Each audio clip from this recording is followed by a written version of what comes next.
Salam sejahtera, saudara-saudara yang dikasihi Tuhan Yesus Kristus. Bertemu lagi dengan Renungan Harian GKI Kebonjati bersama saya, Herlena Kartawijaya. Kita akan bersama-sama membaca dan merenungkan firman Tuhan dengan tema Batu Sandungan. Namun sebelumnya, mari kita mohon pimpinan dan pertolongan Roh Kudus. Kita berdoa. Ya Tuhan yang Maha Kasih, kami bersyukur karena kami tetap merasakan kasih-Mu dalam hidup kami. Kiranya kami terus dikuatkan dengan firman-Mu agar kami dapat bertutur kata dan berperilaku sebagai orang Kristen yang baik dan benar. Kami serahkan waktu kami dalam penyertaan Tuhan. Dalam nama Tuhan Yesus Kristus kami berdoa. Amin. Firman Tuhan diambil dari Lukas 17 ayat 1 sampai 4. Saya akan membacakannya untuk kita semua. Yesus berkata kepada murid-muridnya, "Tidak mungkin tidak akan ada penyesatan, tetapi celakalah orang yang mengadakannya. Adalah lebih baik baginya jika sebuah batu kilangan diikatkan pada lehernya, lalu ia dilemparkan ke dalam laut, daripada menyesatkan salah satu dari orang-orang yang lemah ini. Jagalah dirimu. Jikalau saudaramu berbuat dosa, tegurlah dia, dan jikalau ia menyesal, ampunilah dia. Bahkan jikalau ia berbuat dosa terhadap engkau 7 kali sehari, dan 7 kali ia kembali kepadamu dan berkata, 'Aku menyesal,' engkau harus mengampuni dia."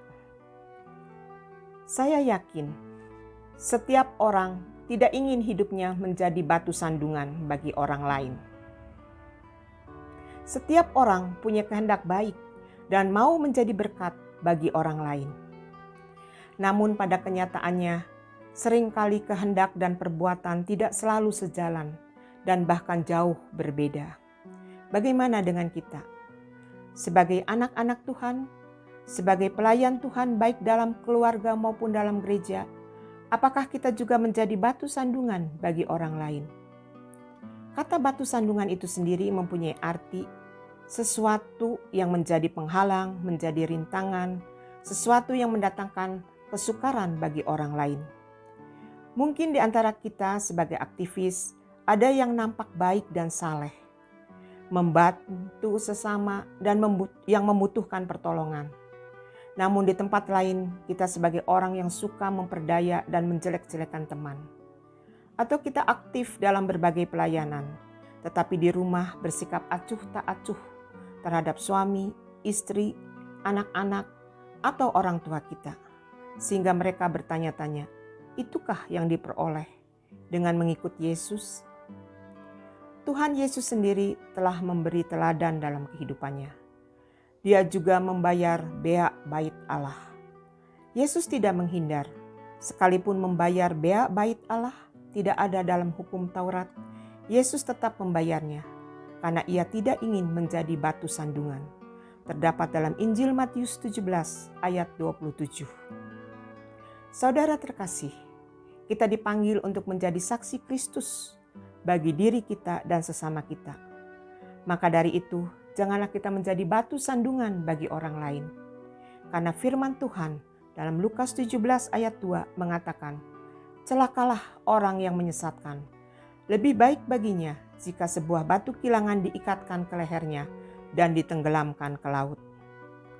Apa yang tampak di luar harus sama yang ada di hati kita.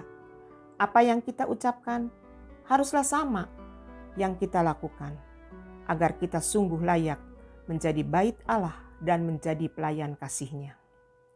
Lukas 17 ayat 3 dan 4 juga mengajarkan kita, selain janganlah kita menjadi batu sandungan bagi orang lain, hendaklah kita juga belajar untuk mengampuni mereka yang menyesali kesalahannya.